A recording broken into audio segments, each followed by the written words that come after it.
Retour triomphal des étalons à Ouagadougou après sa brillante participation à la Cannes 2017. C'est une mobilisation des grands jours pour accueillir le 11 burkinabé qui rentre avec la médaille de bronze. Nous allons rejoindre tout de suite Modeste Ouedraogo à la place de la Révolution pour des précisions sur le programme de cet accueil. Assassinat d'un conseiller municipal dans le nord du Burkina Faso, des individus armés ont pris pour cible une famille à Yorsala, tuant 2 personnes dont un enfant de 5 ans. Et puis, les réseaux sociaux font la pluie et le beau temps au Burkina. Des informations de tout genre y circulent, mais y a-t-il une réglementation qui encadre Facebook, Twitter ou autre Instagram? La réponse dans ce journal. Bonjour à tous, merci de nous rejoindre pour les actualités de la mi-journée sur la télévision du Burkina. Tout de suite, la participation des étalons à la Cannes 2017 a été l'une des plus brillantes. Le 11 burkinabé revient avec une médaille de bronze et l'accueil qui est réservé au poulain de Paulo Duarte est des plus triomphales. Les étalons sont arrivés depuis un moment déjà et nous rejoignons Jean-Modeste Ouedraogo en direct de la place de la Révolution pour ce moment exceptionnel. Bonjour Modeste. De la Révolution pour ce moment exceptionnel. Bonjour Modeste. Bonjour Marguerite Douanio. Alors bonjour Modeste, apparemment c'est chaud, très chaud même à la place de la Révolution. Est-ce que vous pouvez nous dire le programme de cet accueil-là? On vient de voir les étalons qui sont arrivés. Quel est le programme exact? Simplement que ici à la place de la Révolution, c'est une mobilisation exceptionnelle pour accueillir ces garçons qui ont fait vibrer tous les cœurs pendant le parcours des talons à la Cannes en 2017. Et le programme, c'est d'abord rendre hommage aux étalons ici à la place de la Révolution. Et pour cela, il y a une foule immense qui est venue pour accueillir les étalons. Et puis, aux environs de 16 heures, les étalons vont donc se rendre du côté de Kossiam pour une cérémonie de décoration. Et puis là, on va leur dire merci. Et puis à très bientôt. Qu'est-ce qui est prévu à la place de la Révolution? Qu'est-ce qui est prévu à la place de la Révolution? La Révolution, c'est tout simplement un concert géant qui est prévu pour rendre vraiment hommage aux étalons. Les garçons sont là. Actuellement, en tout cas, c'est une foule en liesse qui est là pour accueillir les garçons. Ils sont en train de descendre du toit de ce car réservé aux étalons. Et les populations sont vraiment fières de leur 11 national. Alors, qu'est-ce qu'on a envie de leur dire exactement en ce moment précis, Modeste, à ces étalons? En ce moment précis, Modeste, à ces étalons. En ce moment précis. À quelques petits soucis de communication, on a bien compris que c'est une animation spéciale donc qui est réservée à la place de la Révolution donc pour les étalons qui viennent d'entrer à Ouagadougou avec la médaille de bronze et à 16h, rendez-vous à Kossiam pour présenter justement le trophée au chef de l'État. Nous allons poursuivre ce journal donc avec ce drame qui est survenu hier matin à Yorsala. C'est dans la commune rurale de Titao dans le nord où un conseiller municipal et son fils de 5 ans ont été assassinés par 2 individus non encore identifiés. Les autorités régionales ont constaté les faits. Irénée Kaboré, Alidou Alain Sawadougou. Conseiller municipal de la commune de Nassumbu, Abdoulaye Diko et son fils ont été assassinés dans le village de Yorsala, situé à 45 km de Titao. Son deuxième fils blessé se trouve actuellement en soins au CHU de Wayuguya. Ce meurtre a eu lieu très tôt ce samedi matin par des individus non encore identifiés. Selon les sources dans l'anonymat, Abdoulaye Diko est venu se réfugier à Yorsala suite aux menaces de mort proférées à son endroit. Et nous nous sommes déplacés sur les lieux avec les forces de défense et de sécurité et ils ont fait le constat. Effectivement, et nous notons le décès d'un individu et de son enfant. Le troisième enfant a été transféré au CMA de Titao et actuellement transféré au niveau du CHU de Waïguya.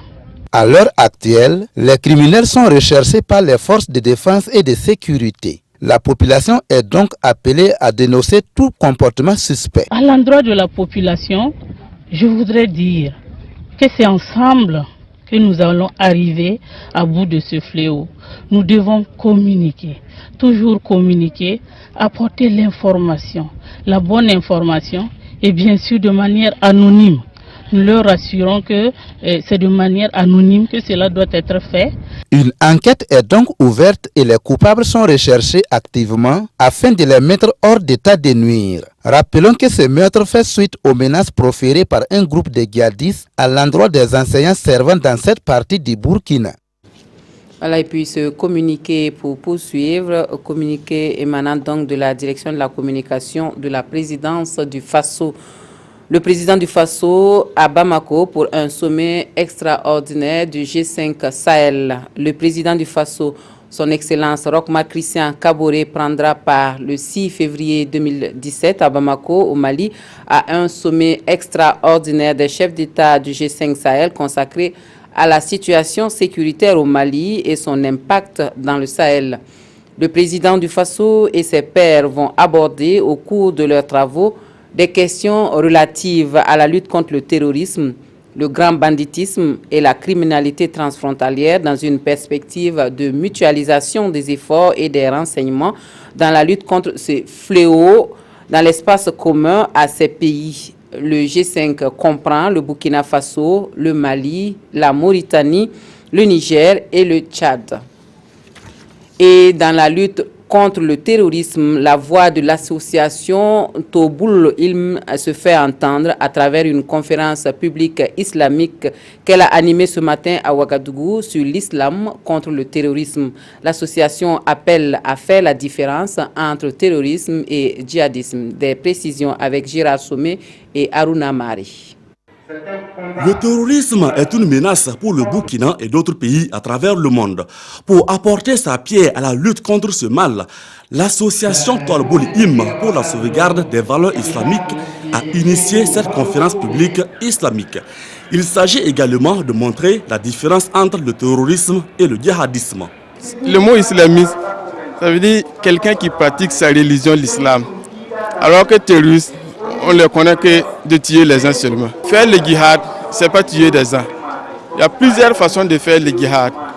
Mais tuer les uns pour dire que toi tu es djihadiste, non, ça ne se fait pas dans l'islam. Stratégie de lutte contre le terrorisme, islam contre le terrorisme sont entre autres des thèmes qui seront développés.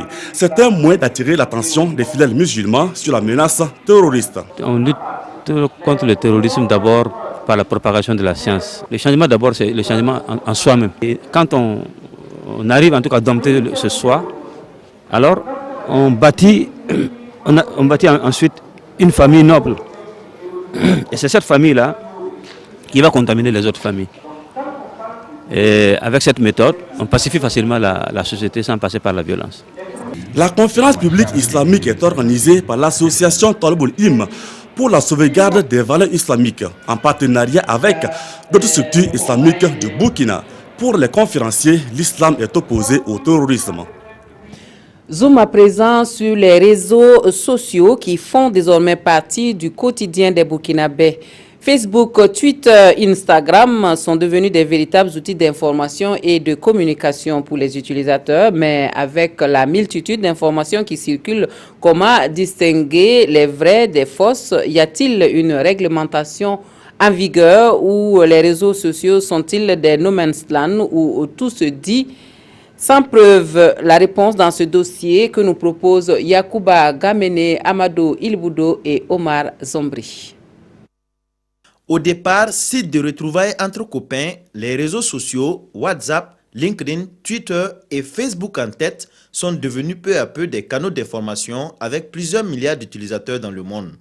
Fausses informations, vraies informations, ces réseaux sociaux colportent tout. De véritables fourre-tout pour des internautes classiques, mais aussi pour un genre nouveau. Des citoyens journalistes dont certains ne connaissent aucune limite dans leurs publications, et c'est là au nom d'une certaine liberté de presse et du droit à l'information. Pour le lambda qui viendrait à utiliser cet espace numérique, les infractions qui lui sont opposables, comme on dit traditionnellement les infractions de droit commun, telles que diffamer quelqu'un, critiquer quelqu'un, dénigrer quelqu'un, injurer quelqu'un en ligne, naturellement, le code pénal a des dispositions permettant à chaque citoyen de pouvoir disposer de sa vie privée. Et nul n'a le droit, justement, de violer cette vie privée-là par des procédures, quelle que soit la procédure. Ce n'est pas parce que c'est en ligne que ça se soustrait des infractions qui ont été énumérées dans le code pénal. Pour les citoyens outragés, le recours à la justice s'avère plus que nécessaire afin de se faire rétablir dans leurs droits. Résultat, beaucoup d'internautes et pseudo-journalistes sont dans le collimateur de la justice. Je n'ai pas les statistiques, mais je peux dire que c'est quand même fréquent actuellement. Quand vous voyez dans les réseaux sociaux, voilà, la façon de s'exprimer, il y a des gens qui s'expriment d'une manière donc outrageante à l'égard d'autres personnes qui ne peuvent pas rester les bras croisés. Il y a également des gens qui imputent des faits qui portent atteinte à l'honneur d'autres personnes et qui viennent porter plainte. Cela est devenu courant. Et en cas de démêlé avec la justice, les sanctions infligées aux mises en cause dans le monde réel prévalent aussi bien dans le monde virtuel des réseaux sociaux. Les peines peuvent aller de 500 000 francs à 3 millions de francs d'amende. Sans compter la réparation civile. Si c'est une société qui a été diffamée et qui n'a plus fait des ventes, les ventes ont baissé à hauteur de 100 millions, vous allez payer. Si c'est une personne physique également, si l'impact économique de votre diffamation lui crée un manque à gagner de 100 millions ou de 10 millions, et le tribunal va vous condamner à payer cette somme. Il y a le préjudice moral aussi qui sera réparé. Les coupables sont condamnés certes. Cependant, ce n'est pas toujours évident de parvenir au retrait pur et simple de la preuve de l'acte indélicat une fois sur les réseaux sociaux. Par rapport à ces géants-là, nous essayons d'établir des lignes de coopération nous permettant, lorsque un citoyen venait à être violé dans ses droits, de les contacter et d'aider à remettre ce citoyen dans ses droits en supprimant certains comptes qui ont été créés par usurpation d'identité, c'est-à-dire qu'on prend la photo de quelqu'un et on crée un compte sans que ce soit la personne qui ait créé ce compte. Donc nous pouvons intervenir auprès de ces structures-là, leur demandant la suppression de ces comptes qui ont été illégalement créés par une usurpation d'identité. Mais il est vrai que ce n'est pas évident, ce n'est pas à chaque fois qu'on a le feedback, qu'on a des réponses positives. Le commissaire de la CIL appelle les utilisateurs à faire attention à ce qu'ils publient afin de ne pas avoir maille à partir avec la justice. Quant au substitut, il met en garde les internautes car la loi s'applique à tous, que ce soit pour des faits dans le monde réel ou dans le monde virtuel. La 14e promotion de l'École nationale des sapeurs-pompiers est riche de 97 soldats du feu. Après 6 mois passés à la quête du savoir-faire militaire et des techniques de sauvetage, ils sont prêts pour la protection civile après l'ultime examen de fin d'année. Voici la promotion colonel Tiendrebego Sibnoga Marcelin que nous présentent Rissa Traoré et Moumouni Barou. La gymnastique, le secourisme, la prévention des incendies, les techniques de sauvetage aquatique, ces exercices sont des cas de simulation pour ces 97 soldats de feu, dont 10 filles. Avec pour nom de baptême, colonel Tiendrebego Sibnoga Marcelin, cette 14e promotion se dit prête à faire face à toutes les interventions pour la protection des personnes, biens ainsi que de l'environnement, après avoir passé 6 mois dans les différents centres d'instruction. Parce qu'on est entré 97 et on est sorti 97. Cela est vraiment un bon résultat et nous espérons continuer ainsi dans la vie courante. Franchement dit, ça a été bon. On est prêt à donner notre vie pour sauver la vie de nos citoyens. Dotés de leurs diplômes et épaulettes, ces stagiaires iront bientôt grossir les rangs de différentes compagnies. On vient de créer récemment la compagnie de Kaya. Il y a également en perspective la compagnie de Coupela Donc ils iront renforcer les effectifs, en tout cas dans ces régions-là.